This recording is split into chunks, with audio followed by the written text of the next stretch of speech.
Ok, entonces nuestra primera plática va a estar a cargo de nuestro compañero, amigo y jefe de división, el doctor Leonel Leroy. El tema que vamos a abordar el día de hoy es el de endometriosis, tratamiento quirúrgico en endometriosis severa o profunda. Entonces, sin dar más preámbulos, Leonel, bienvenido y gracias por acompañarnos. Un poco como introducción, como todos ustedes saben, la endometriosis es la presencia de tejido endometrial fuera de la cavidad uterina que causa un proceso inflamatorio crónico y es dependiente de estrógenos. La prevalencia, bueno, afecta alrededor del 10% de las mujeres en edad fértil, pero se ha encontrado en prepubertad y en menopausia, presente en 25%, del 21 hasta el 50% de las mujeres con infertilidad, o viéndolo también desde el otro punto de vista, de las mujeres con infertilidad, con endometriosis, hasta el 50% pueden cursar con infertilidad. Del 71 al 87% de las mujeres con dolor pélvico crónico tienen endometriosis, adolescentes con dolor pélvico crónico casi la mitad también van a tener endometriosis, y una dismenorrea resistente a tratamiento médico también, en un alto porcentaje sería endometriosis. Hay factores asociados que es importante tener en cuenta para el momento que veamos una paciente con estos síntomas. Menarca temprana, o sea, antes de los 12 años, ciclos menstruales cortos, menos de 26 días, metrorragia, nuliparidad, mayor número de ciclos ovulatorios a lo largo de la vida, todo eso se asocia a endometriosis. Un índice de masa corporal y porcentaje de grasa menor se asocia más a endometriosis, curiosamente. La dieta, una mayor ingesta de ácidos grasos omega 3 se asocia con menor probabilidad de ser diagnosticada con endometriosis. Y el ejercicio aparentemente puede ser un protector contra esto. Los anticonceptivos orales, también se ha visto que hay menor prevalencia de endometriosis en mujeres que usan anticonceptivos orales y probablemente menor prevalencia de endometriomas. Hay factores endometriales como que se llaman disruptores endocrinos, que son químicos que se forman de la contaminación, como el bifenidol, policlorinado y las dioxinas, alteración en los niveles hormonales circulantes y la desregulación del sistema inmunológico, pues son factores ambientales que nos asocian a endometriosis. Heredofamiliares, bueno, familiares en primer grado presentan 7 a 10 veces más probabilidad de tener endometriosis, y hay algunas comorbilidades que hay que tener también en cuenta, como adenomiosis, carcinoma de ovario, de células claras o endometroide, y lupus eritematoso sistémico, artritis reumatoide, cardiopatía isquémica. Entonces, vemos ahí que tiene un componente inmunológico. Sabemos también que la lesión endometriósica pues tiene el mismo aspecto histológico que el endometrio, con estroma y glándulas endometriales. La etiología y la fisiopatología precisas pues no son conocidas, pero hay algunas teorías, vamos a mencionar muy rápidamente. La que más conocemos y la que más aceptada es la menstruación retrógrada, las células endometriales que pasan del endometrio a la cavidad uterina a través de las alpinges, y es la teoría más aceptada. Explica la mayoría de las causas de endometriosis, pero no nos explica por qué esas células cuando llegan ahí invaden y proliferan, pero sabemos que, como decíamos, una menstruación más abundante, periodos menstruales más cortos, mayor número de ciclos menstruales, todo eso asociado a, eso apoya la teoría de la menstruación retrógrada, que puede ser la más aceptada. Pero no explica la endometriosis infiltrativa profunda, el tabique rectovaginal o la extrapélvica, que vamos a mencionar algunos casos. La metaplasia celómica es otra explicación, la transformación de las células celómicas pluripotenciales que recubren el peritoneo y se transforman en tejido endometriósico. Y podría explicar la endometriosis del tabique rectovaginal, la ovárica y la extrapélvica. La diseminación linfática podría explicar la endometriosis extrapélvica. Se ha encontrado células endometriósicas en ganglios centinela y en circulación sanguínea. Por ejemplo, es una imagen de una toracoscopía con endometriosis en diafragma. Entonces, una teoría más reciente, que es la mullerianosis embriogenética, propone que al momento de que existe la organogénesis fetal, hay tejido endometrial fuera de su ubicación normal, como podría ser en el fondo del saco posterior, y que posteriormente se desarrolla como endometriosis. Y ellos estudiaron 101 fetos y embriones femeninos y encontraron tejido endometrial fuera del útero en 8 de 101. Entonces, más o menos la incidencia que tiene normalmente la endometriosis: 2 en tabique rectovaginal, 1 en fondo saco posterior, 1 en tejido mesenquimal. Entonces, ellos proponen que este mecanismo fisiopatológico es el más prevalente en la endometriosis. Y parece que ahí lo asumen, lo atribuyen a una señalización esteroidogénica alterada.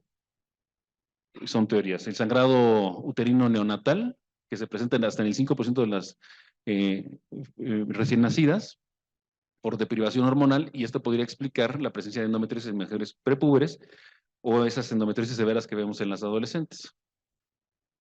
Pero todo esto no nos explica por qué hay invasión peritoneal, hay proliferación celular, invasión local, angiogénesis, neurogénesis, inflamación, y todo esto, bueno, sería parte de toda una plática diferente sobre la fisiopatología de la endometriosis.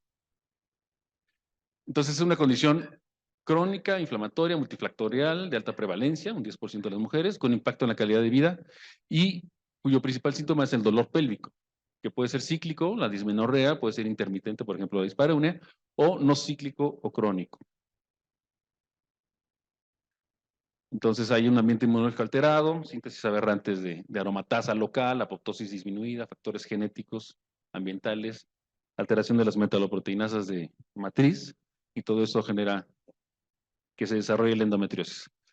Ahora, el cuadro, ¿cómo vamos a hacer el diagnóstico? Bueno, el diagnóstico debe ser inicialmente clínico. Si no sospechamos esta enfermedad, como ustedes saben, pues nunca la vamos a diagnosticar. Sabemos que el promedio de diagnóstico, de retardo del diagnóstico es por alrededor de unos 7 a 8 años. Entonces, la clínica es fundamental, la exploración física también, la palpación dolorosa, la palpación de nódulos en el tacto vaginal y principalmente pues nos bajamos hoy en día en el ultrasonido y en la resonancia magnética. Sabemos que la endometriosis superficial, si son nódulos pequeños, no es posible visualizarla por ultrasonido y ya se están haciendo estudios en los que se puede llegar a ver algunos nódulos, pero en general no se ve por ultrasonido. Pero la endometriosis profunda sí se puede ver. Se puede visualizar con una sensibilidad de hasta el 95% en manos expertas y si se encuentra en tabique rectovaginal o el recto sigmoides. Disminuye al 80% para la endometriosis infiltrante profunda y en general y al 75% cuando está en ligamentos uterosacros. Se puede utilizar contraste con agua en vagina o en recto o con gel, como se hace para la resonancia magnética, para visualizar el involucramiento del intestino o la vejiga. Entonces, cada día más el ultrasonido con la experiencia y también eso es parte de, y ya hubo una plática, ¿no? de imagenología en endometriosis, por eso no vamos a extendernos tanto. Pero bueno, si hablas de los endometriomas, ¿no? El ultrasonido ofrece la mayor sensibilidad y especificidad, tiene un aspecto muy característico de quistes, generalmente son uniloculados, aunque no siempre es esto. Baja ecogenicidad, en vidrio esmerilado la imagen se describe así, y mínima vascularidad. Y la resonancia magnética, pues es la que nos está ayudando ahora para hacer el diagnóstico de la endometriosis profunda, igual como decíamos con el ultrasonido. Tiene sensibilidad y especificidades similares. En ligamentos uterosacros tiene una sensibilidad y especificidad de 85 y 88%, en vagina del 77 y 70%, colorectal, que esta es la más frecuente que vamos a encontrar en endometriosis profunda, de 88 a 92%. Y la resonancia magnética con un enema como contraste para el recto y en vagina también aumenta la sensibilidad y especificidad a más del 90%. Aquí, por ejemplo, les voy a enseñar una imagen. Esta es una paciente que les voy a presentar un caso a ratito de esta paciente.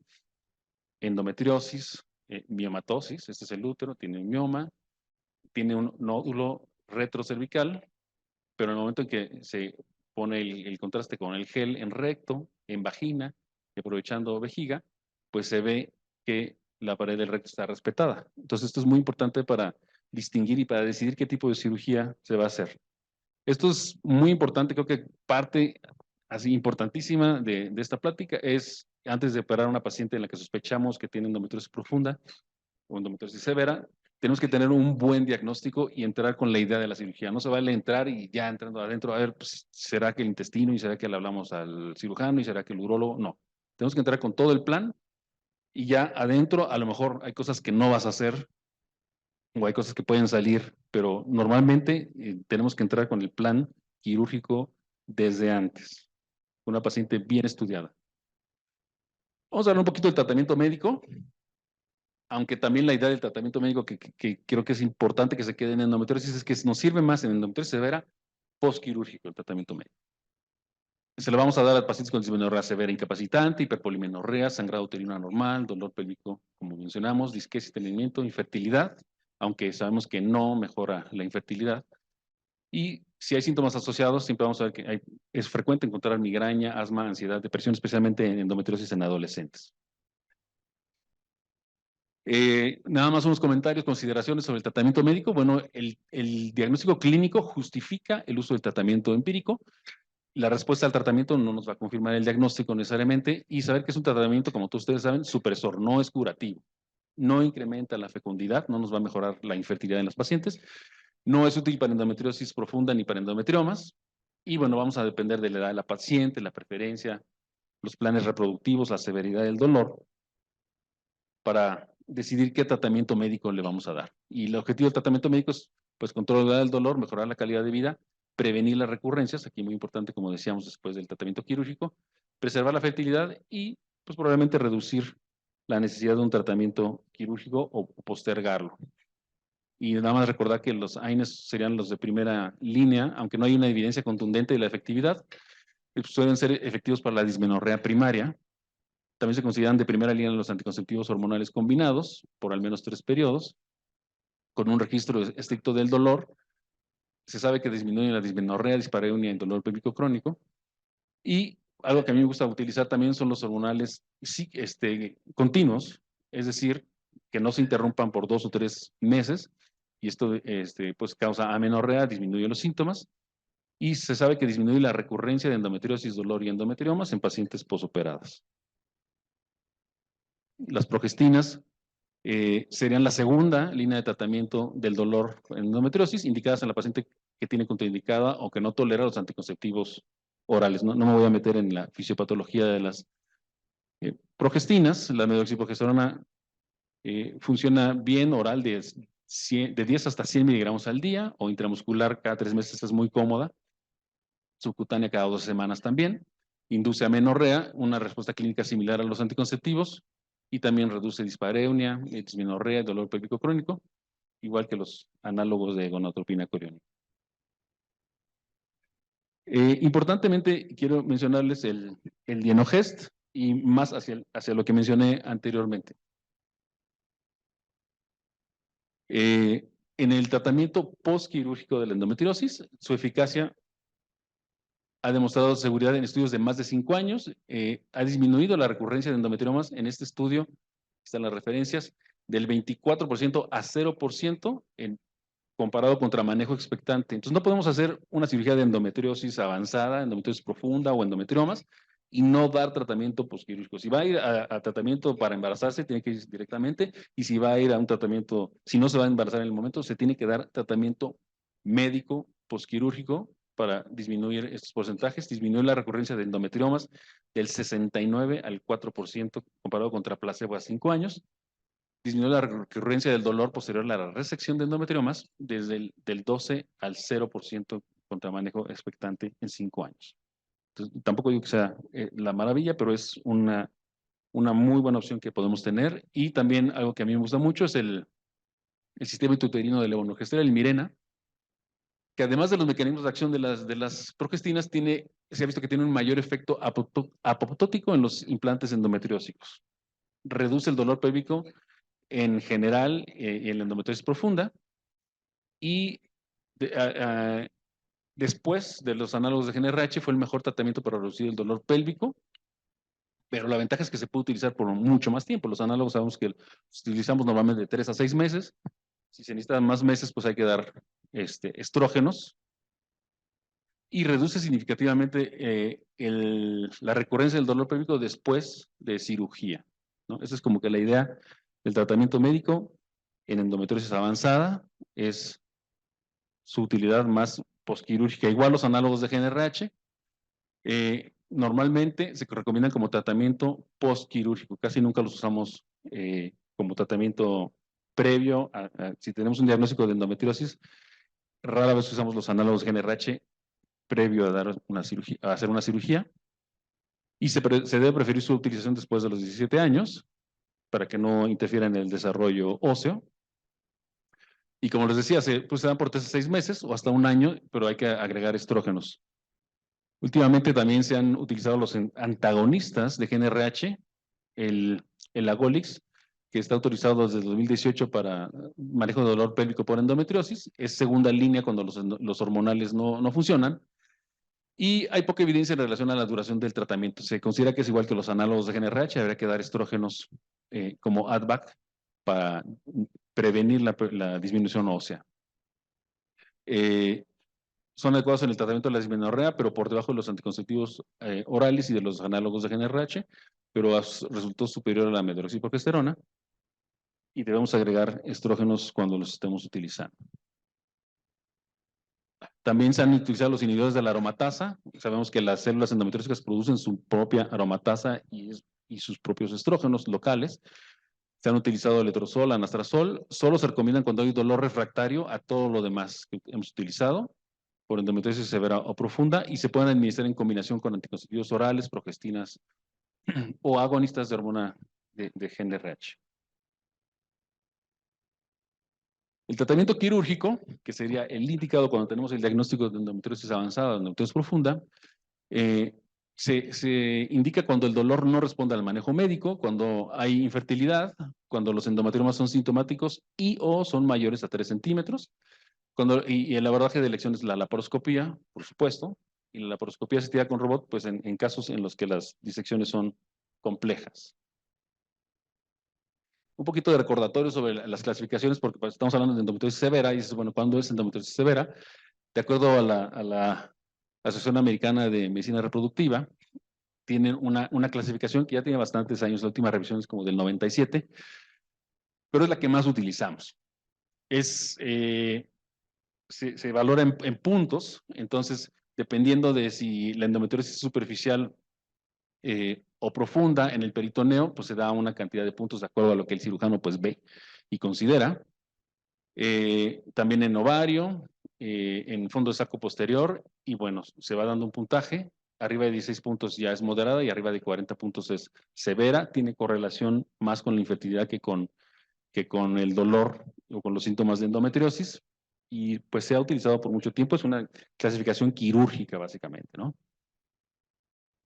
Esta nueva clasificación, entre paréntesis nueva, porque la clasificación de NCIAN se desarrolló en 2003 para endometriosis profunda. Esa es la limitante de la clasificación de la Asociación Americana de Medicina Reproductiva.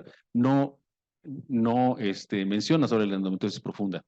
Nada más te dice si está ocluido el fondo saco posterior, son 40 puntos, es severa y ya. Entonces, en 2003 se hizo esta clasificación para hablar de la endometriosis profunda y darle una puntuación, y en el 2021 se agregó la parte de endometriosis superficial. Entonces, esta clasificación es diferente, esta es preoperatoria. Entonces, bueno, unas cosas son preoperatorias que las podemos ver como la profunda, y esto es lo que vas a ver en cirugía. Entonces, si está el peritoneo, la P habla de peritoneo, igual menos de 3 centímetros, de 3 a 7 o más de 7 centímetros de extensión. El ovario, si tiene un endometrioma de menos de 3 a 7 o más de 7, y tienes que ser izquierdo y derecho. Y luego también las salpinges, esto es desde la cirugía, qué tanto está afectada la salpinge, o ellos ponen el sistema salpinge tubo ovárico, también izquierda y derecha, y das una puntuación. Y para la endometriosis profunda, pero esto sí se puede ver en los estudios de imagen, nos habla del tabique rectovaginal. Entonces, si hay lesión en tabique rectovaginal de menos de 1 centímetro, es A1, de 1 a 3 a 2, y de A3 de más de 3 centímetros. Ligamentos uterosacros, también, derecho e izquierdo, y este es en la pared del recto, también menos de 1 centímetro, de 1 a 3 y más de 3. Entonces, A, B y C, y le das una puntuación. Y para áreas fuera del útero, está adenomiosis, sería FA, FB para vejiga, intestino y uréter, y localizaciones extrapélvicas. Esto, en verdad, no, lo que nos va a decir es qué grado de endometriosis profunda existe, y como para planear adecuadamente una cirugía, como lo mencioné anteriormente. No está probado que si el B3 y le sumas el A2 y es mayor dolor o mayor infertilidad, no se correlaciona con eso, sino es como para una planeación quirúrgica. Y la más reciente, publicada en 2021, que es la de la AGL, es una clasificación, pero también es quirúrgica. Ellos lo que trataron de hacer, y se basó en estudios en expertos en varias partes del mundo, preguntándoles el grado de dificultad con el que calificarían hacer diferentes resecciones, ¿no? Si es el peritoneo, si es en el ovario, si es en uretero. Y entonces, de acuerdo a eso, hicieron como una clasificación de complejidad. Entonces, esta se basa básicamente para darnos la complejidad del caso quirúrgico.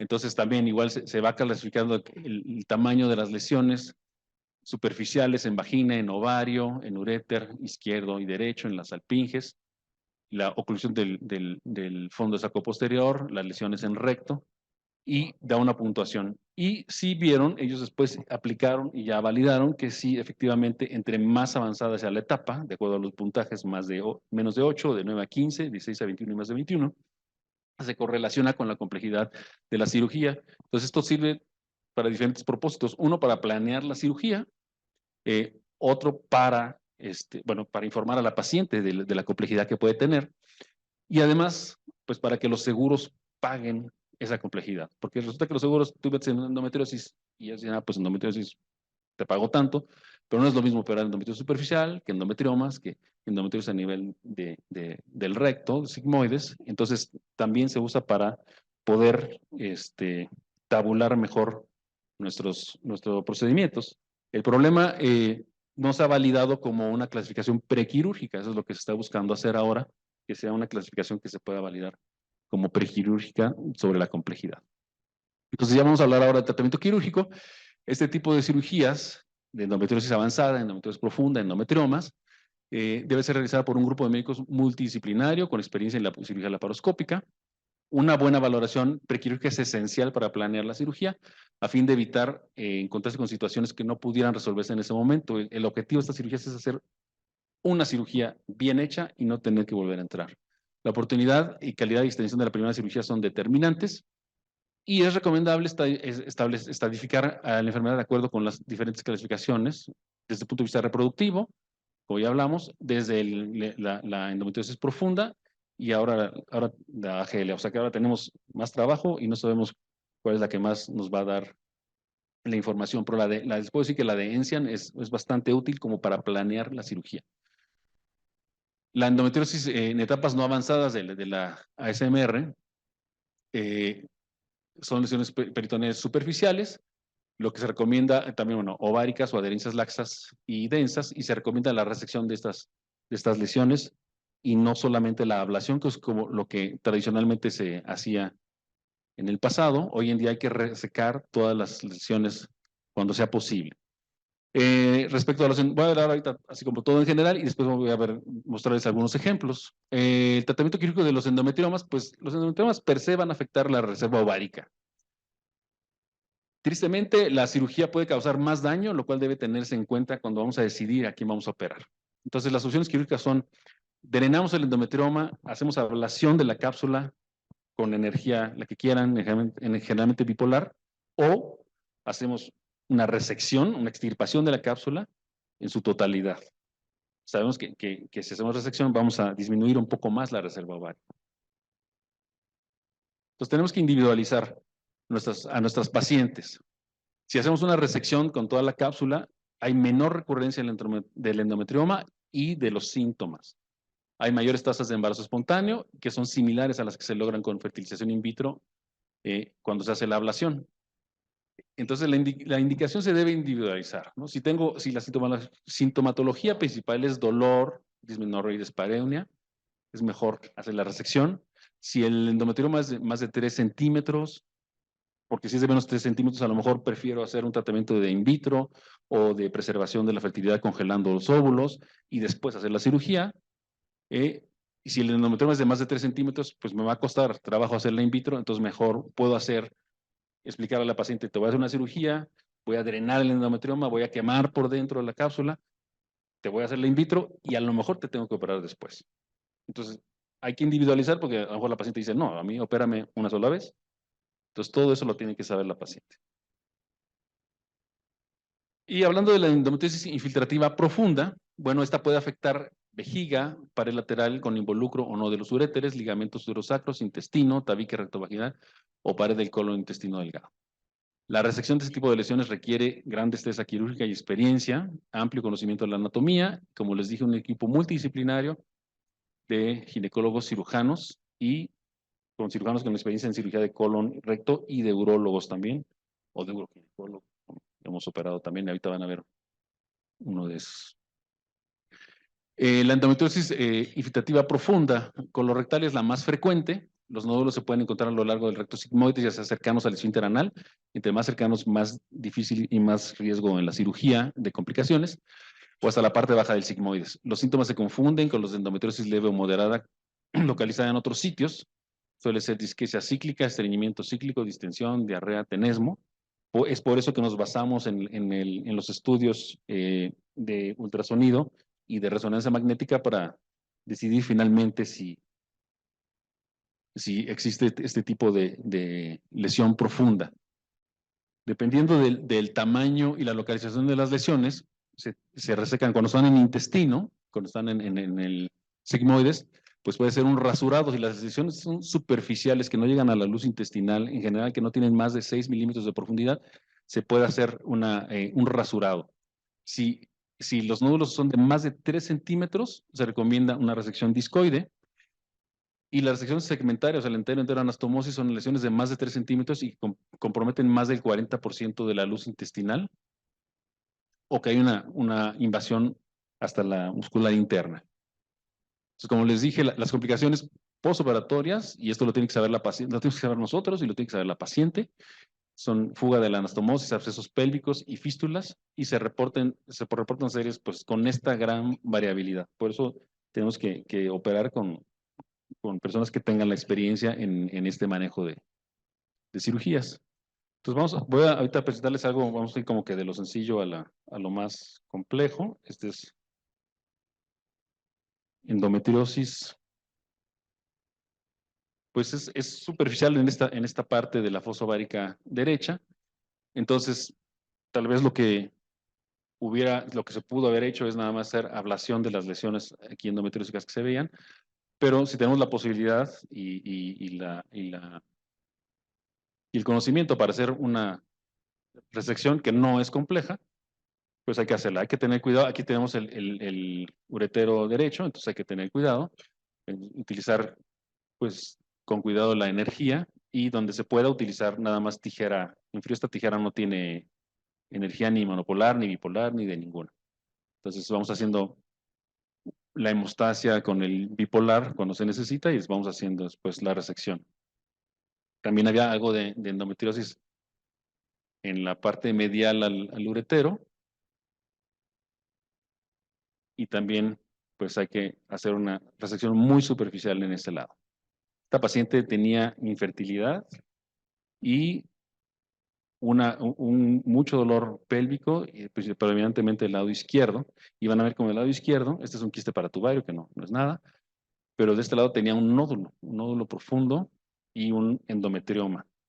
Entonces, pues probablemente se queda más tiempo, se hace un endometrioma grande, lo tomamos en buen momento, era de menos de 3 centímetros, pero vean ustedes el nódulo. Entonces, aquí, algo que se puede hacer, no lo hacemos ya tanto como antes, pero algo que podemos hacer es bueno, aquí estamos haciendo ablación cuando tenemos estos puntos endometriósicos tan cerca del hilio, aquí sí hay que quemarlos, aquí no vayan a hacer disección porque sí puede haber un sangrado importante, no hay dónde hacer mucha resección del peritoneo. Pero en la parte, voy a adelantar tantito, ese es el endometrioma, estamos haciendo ablación, porque cuando son endometriomas tan pequeños, generalmente no tienen una cápsula muy fácil de resecar, entonces hacemos ablación. Aquí estamos encontrando que el nódulo está justo, está aquí el uretero izquierdo, y este es un nódulo endometriósico. Aparentemente no está tomado el uretero, entonces se puede hacer la resección directamente, se puede hacer la disección de todo el uretero desde arriba. Aquí lo que decidimos hacer fue una hidrodisección. Es lo que decía, que antes hacíamos muchas hidrodisecciones, pero lo que pasa es que a veces se pierde la anatomía. Entonces, si es en esta parte que está muy cerca del uretero, sí les recomiendo que la puedan hacer. Y ya una vez separado el tejido y el nódulo totalmente separado del uretero, pues podemos resecarlo sin problema. Si hacemos hidrodisección más hacia la parte medial, entonces sí se pierden las estructuras, no es recomendable hacerla.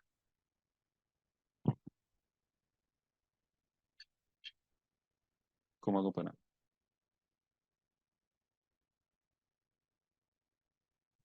Aquí es otro caso de endometriosis, también endometriosis superficial, extensa.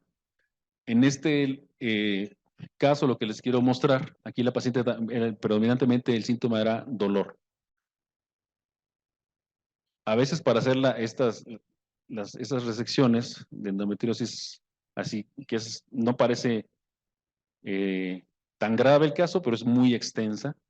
Pues a veces los ovarios nos pueden estorbar en el camino y hace que el asistente esté constantemente utilizando su pinza para tener el ovario separado. Entonces lo que hacemos es fijación de los ovarios con una aguja recta, puedes usar una seda, puedes usar prolene del 1. Se introduce la aguja al lado del trócar, de forma que no nos estorbe. Se introduce directamente, pasa a través del ovario y ahí lo mantenemos fijo hasta que terminemos la cirugía. Entonces aquí podemos ya resecar, fácilmente identificamos dónde está el uretero. Entonces aquí, como hay mucha endometriosis muy extensa y queremos quitar toda esta parte del peritoneo que está afectado, sí hay que hacer una disección del uretero, identificarlo perfectamente, alejarlo para no tener complicaciones. Si hacemos aquí ablación nada más y quemamos, podemos lesionar uretero.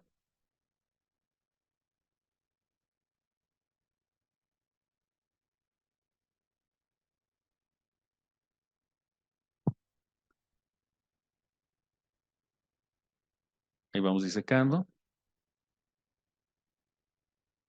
De repente es cámara rápida, ¿eh? No crean que sí, pero es... Si no, pues ¿para qué el robot, verdad? ¿Quién quiere el robot siempre dar así? No.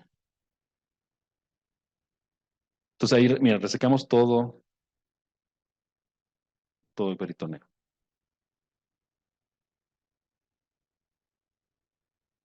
Y estamos llevando ahí parte del ligamento uterosacro también. Y ven cómo se puede hacer una hemostasia adecuada sin tener que hacer demasiado, sin que se queme demasiado. Del otro lado hacemos lo mismo. Vamos a fijar, a ver si puedo adelantar un poquito. Fijamos también el ovario. Hacemos también, ubicamos, aquí es el promontorio, aquí, al lado del promontorio, ubicamos donde está el uretero. También hacemos una ureterolisis o una disección del mismo, pues para evitar que lo vayamos a lesionar. Voy a adelantar un poquito.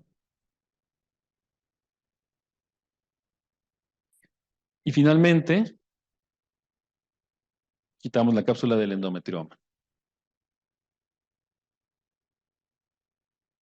Aquí obviamente ya quitamos la fijación del ovario.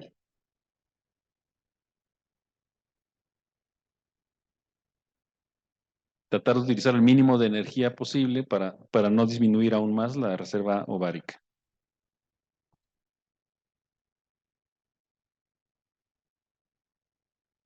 Estamos quitando ahí la cápsula. Algo que me gusta hacer también es afrontar los bordes de los ovarios. Antes se nos decía que no había que suturar los ovarios, que producía más adherencias, pero se ha visto que si se deja el ovario así abierto, se pueden adherir ahí las asas intestinales, se puede adherir el epiplón. Entonces, dar un punto de afrontamiento o se puede hacer una jaretita, pues nos toma un poco más de tiempo, pero queda mejor, anatómicamente más. Es lo que haríamos si fuera cirugía abierta, entonces, ¿por qué no hacerlo por la laparoscopía?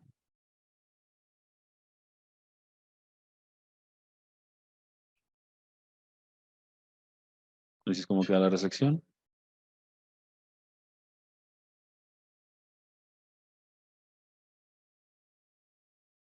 Esta es la paciente que vimos la resonancia magnética que les enseñé, 42 años, antecedente de una cirugía por endometriosis. No supimos bien si, pero parecía que le habían quitado un endometrioma izquierdo porque estaba súper adherido al lado izquierdo. Cosa que si recuerdan tenía miomas, tenía adenomiosis y tenía un nódulo retrocervical. Afortunadamente el nódulo retrocervical no estaba adherido al recto, estaba nada más en el útero. Entonces, la técnica que normalmente se recomienda es entrar la lesión, generalmente es en recto, está posterior al cérvix, está en el centro. Entonces, normalmente entramos de lateral a medial. Generalmente se empieza por el lado izquierdo, liberando el sigmoides, y luego haciendo una disección controlada, buscando, primero que tienes que buscar es el uretero. A veces no está tan fácil de encontrar. Vamos liberando, conforme vamos viendo las adherencias, esta adherencia era tan densa del sigmoides a esta parte posterior del útero, que después tuvimos que dar unos puntos aquí en la serosa. Estamos liberando parte de la adherencia, ahorita van a ver.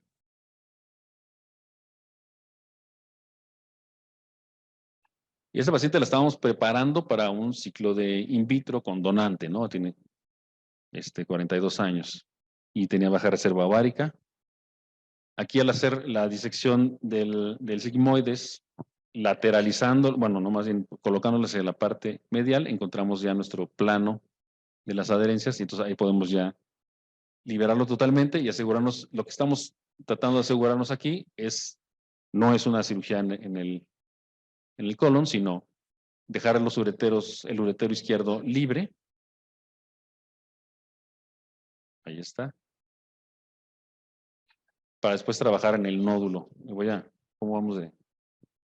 ¿Sí?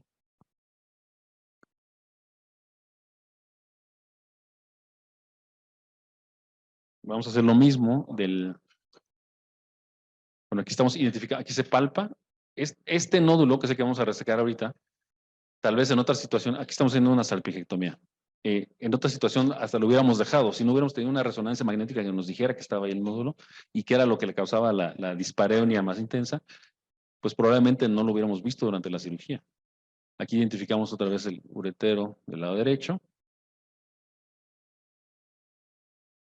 Vamos a hacer una disección parcial, no nada más para asegurarnos de que se está alejando que no está jalado por la endometriosis. A veces la endometriosis tracciona al uretero hacia el centro. Entonces aquí lo que hacemos es que nos aseguramos que el uretero se aleja de la lesión.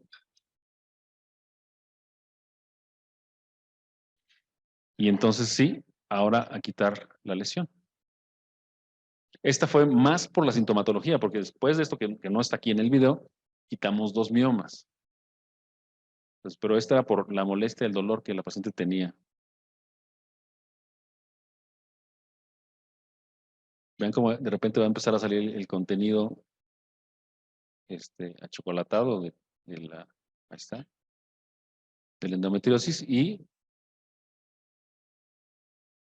así es como se ven los nódulos endometriósicos, generalmente es los que están retrocervicales, y aquí muy frecuentemente está el recto pegado ahí. Afortunadamente en este caso no.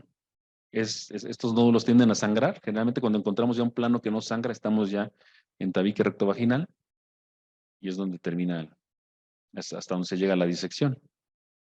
Hay que tomarlo con una pinza que haga una buena tracción. Y ahí puedes usar tijera, aquí estamos usando el Thunderbit, puedes usar bipolar y con cierta confianza de que estamos lejos de los ureteros.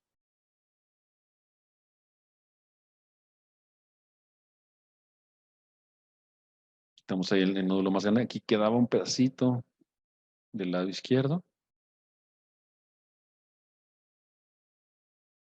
Ahí se va a ver, ahí se palpa, se puede tocar con las pinzas, sentir, que eso es lo que el robot no puede hacer, sentir, y quitamos el último fragmento del nódulo.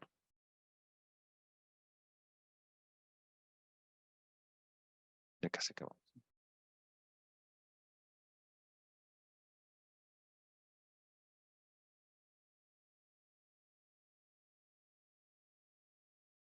Ok.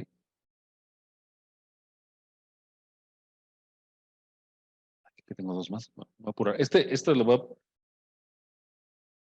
Bueno, esta es una paciente, un caso muy curioso, una paciente de 24 años que viene a consulta con su hermana gemela y esta que tiene una dispareunia, perdón, una dismenorrea severa muy, muy fuerte.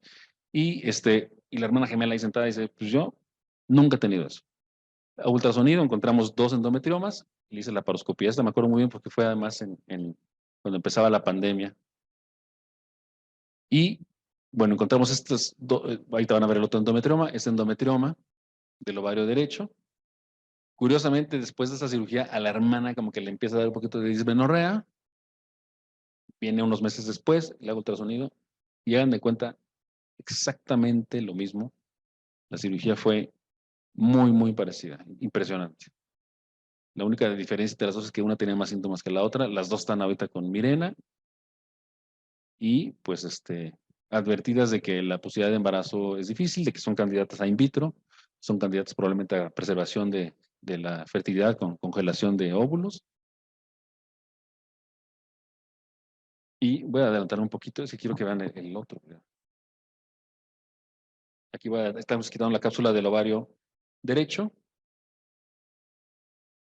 Como les decía, aquí hacer una cirugía de nada más drenaje, ablación de la cápsula, sería si fuera directamente a la in vitro.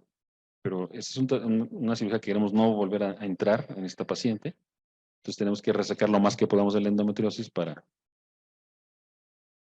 prevenir. Del lado izquierdo está todo totalmente adherido. Aquí hay mucha fibrosis, aquí está adherido. Pero finalmente sí logramos encontrar el ovario izquierdo. Estamos quitando cápsula de ovario del endometrioma izquierdo. Aquí estoy liberando el ovario para tener como anatómicamente un poquito una forma más parecido a lo normal. Y también, pues de nuevo, hacer un afrontamiento de los bordes para que no quede totalmente abierto. Voy a adelantar del lado izquierdo, le pudimos dar un punto también a este ovario para que afrontarlo. Después aplicamos un poco de hemostático, había bastante sangrado por esa adherenciolisis tan extensa. Y bueno.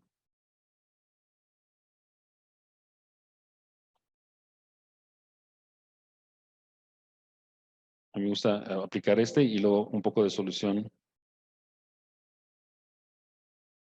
Y bueno, ya. Hace un rato que no lo uso porque los seguros no quieren pagar estos hemostáticos y me decían, no, doctor, es que tienen que poner en su nota que sangró más de 600 para que el seguro se lo pague. Pues no voy a poner que sangró más de 600 porque luego no van a autorizar las cirugías, pero no sé cuál. O sea, a rato podemos platicar la experiencia de cada quien, pero esa es mi experiencia con los hemostáticos. Y bueno, ya, por último, este es un nódulo rectocervical adherido al sigmoides. Es una cirugía que hicimos cateterización de los ureteros. Normalmente, en esto, porque pensábamos que pudiera estar involucrados, la verdad es que normalmente no lo hacemos si no sospechamos que estén involucrados, porque a veces hace que queden rígidos y luego para identificarlos es difícil. Pero pues vieron ustedes el grado de adherencia que tienen. Aquí, por ejemplo, está el uretero, hacemos la disección igual iniciando del lado izquierdo. Encontramos el uretero del lado izquierdo y es lo mismo, es de ir de lateral a medial para tratar de aislar la lesión. Esta paciente, 40 años, azafata, obviamente infertilidad y con una dismenorrea severa, dispareunia, y a la exploración física tenía lesiones violáceas en fondo de saco posterior, tenía endometriosis que llegaba hasta la vagina. Aquí también está un poquito en cámara rápida, estamos disecando el lado derecho. También nuestra referencia es el promontorio y el ligamento infundíbulo pélvico. Ahí buscamos nuestro espacio, identificamos el uretero, lo hacemos a los lados y entonces ya podemos trabajar. Todo esto lo hicimos con los cirujanos ahí, porque los cirujanos después hicieron una resección intestinal entero-anastomosis, que no está aquí puesta, pero ellos estaban ahí por cualquier cosa, pues tal hicimos nosotros, como los ginecólogos, ¿no?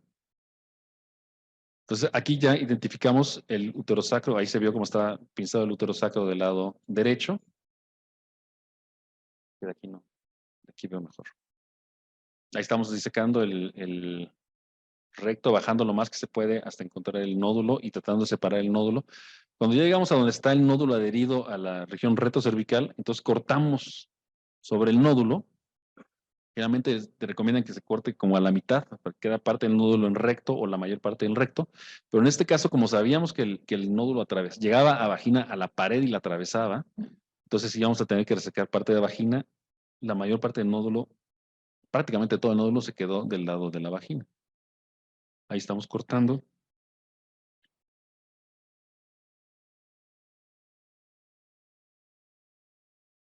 También otra vez se fijó el ovario. Ahí nos tardamos en fijarlo porque ya fue como que lo hubiéramos hecho antes. Voy a adelantar.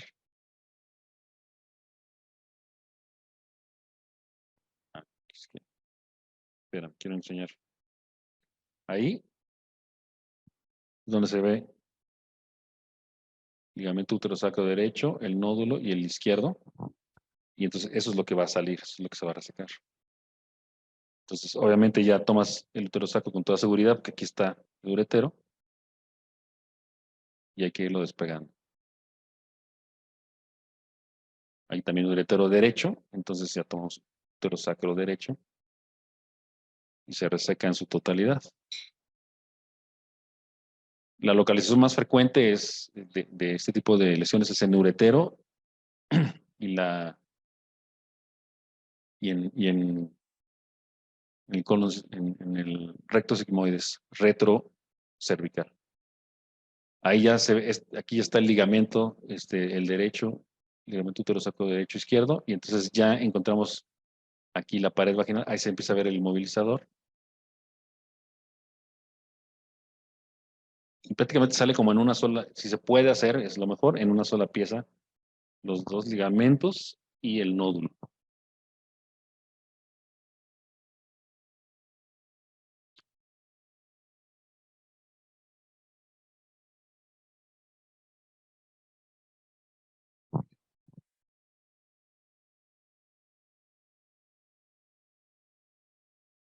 Ten cuidado que no se fugue ahí el gas. Voy a adelantar un poquito. Se sutura también por vía laparoscópica. Aquí sí está complicado, pero sí se puede hacer.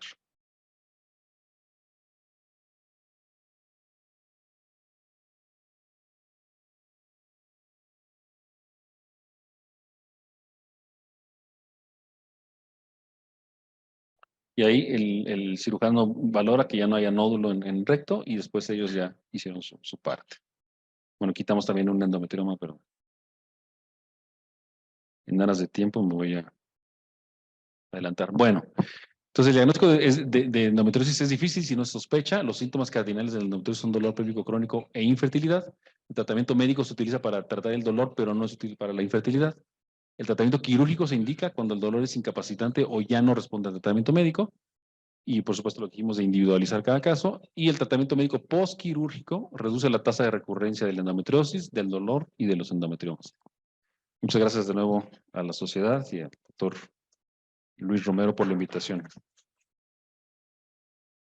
Y para continuar con nuestra sesión tenemos al doctor Alejandro Vázquez, que nos va a hablar acerca del uso terapéutico en la actualidad de los bifosfonatos. Alejandro, bienvenido. ¿Qué tal? Mucho gusto, muy buenas tardes. Es un gusto poder estar aquí con ustedes nuevamente. Antes de que se nos vayan, están cordialmente invitados. Ya vi que en Sociedad Médica también van a estar en Puerto Vallarta y seguramente ahí nos veremos para hablar acerca de osteoporosis y el metabolismo óseo.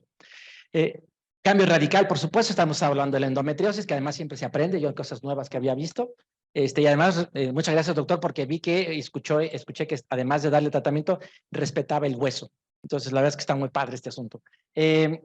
Lo que nos llama mucho la atención es que la osteoporosis es igual el riesgo de fallecer por una fractura osteoporótica, por las complicaciones que esto conlleva, que igual que el cáncer de mama, ¿sí?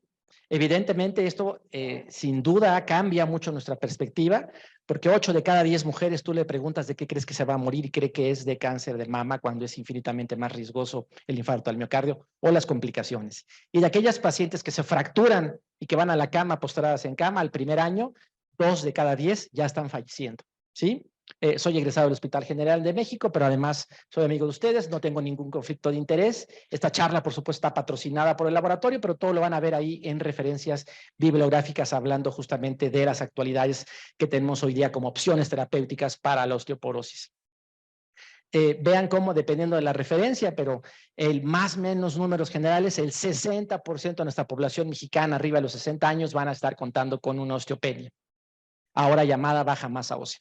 Más o menos un 20%, algunas referencias, sobre todo el grupo de trabajo del doctor Elizondo, del doctor en León, hablan, y el doctor Hugo, acerca más o menos del 25 hasta el 30% con osteoporosis y un resto con masa ósea normal. Recordar también, por supuesto, con el estudio NORA salió las evidencias que incluso estas pacientes con una osteopenia, con una baja masa ósea, tienen mayor riesgo y son las que mayor incidencia de fractura vamos a tener. Esta es más o menos nuestra agenda. De manera más rápida para irnos en tiempo, voy a platicar con ustedes. Sin duda, la osteoporosis es infinitamente más importante en aquellas mujeres en las que los estrógenos han disminuido, y vamos a hablar de este tipo de pacientes. Pero, por supuesto, también existen otras causas primarias, como por ejemplo también pacientes sobrevivientes de cáncer, pacientes que les estamos dando análogos de GnRH, que como justamente estamos viendo, la potencia de algunos medicamentos inhiben el estrógeno y las presentamos y se comportan en esta parte de deficiencia estrogénica, que es una cascada justamente de acciones y elementos que provocan justamente esta pérdida de masa ósea.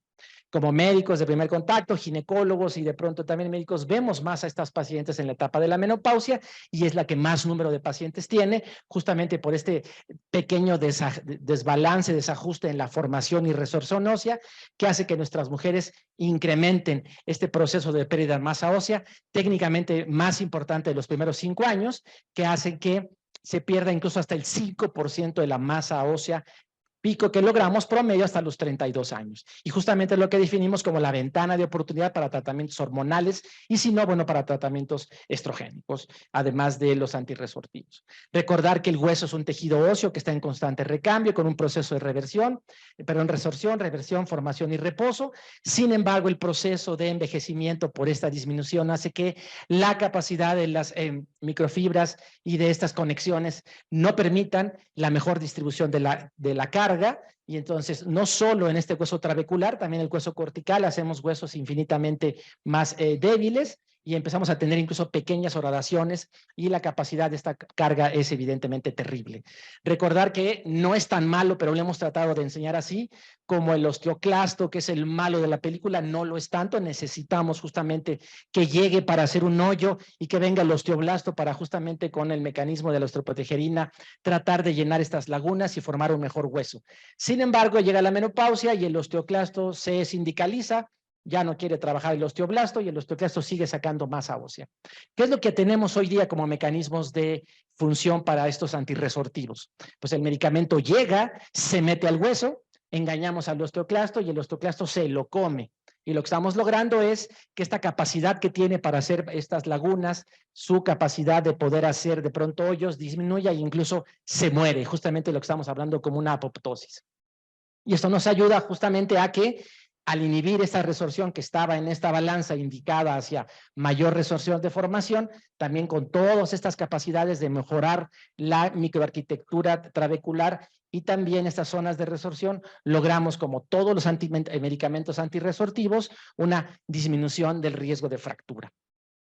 Recuerden que lo más importante es no tratar a las pacientes necesariamente con sus densitometrías. El objetivo primordial será evitar fracturas. Evidentemente también mejorar la calidad y la capacidad del hueso y con esto lograremos que estas pacientes tengan una mejor calidad de vida. ¿A qué pacientes hay que tratar? Pues la verdad es que la inmensa mayoría de pacientes que tienen factores de riesgo y todos caen ahí entre obesidad, hipertensión, diabetes, uso de medicamentos, la idea de utilizar estos esteroides, pacientes que por el simple proceso de envejecimiento, ya sea con hipoestrogenismo o por la edad, empiezan a disminuir la vejez de la piel, ya no sintetizan vitamina D, tenemos un problema impresionante con niveles inadecuados de vitamina D, también tenemos por supuesto este envejecimiento de las vellosidades intestinales que hacen que ya no se absorba bien estas, entonces la verdad es que casi todas las pacientes van a caer en la necesidad de darles tratamiento para esta osteoporosis. ¿Cuál es nuestra herramienta terapéutica? Pues justamente estos que van a encontrar. El que ven más grande y es evidentemente al propósito porque es la primera línea de tratamiento de acuerdo a las tendencias y recomendaciones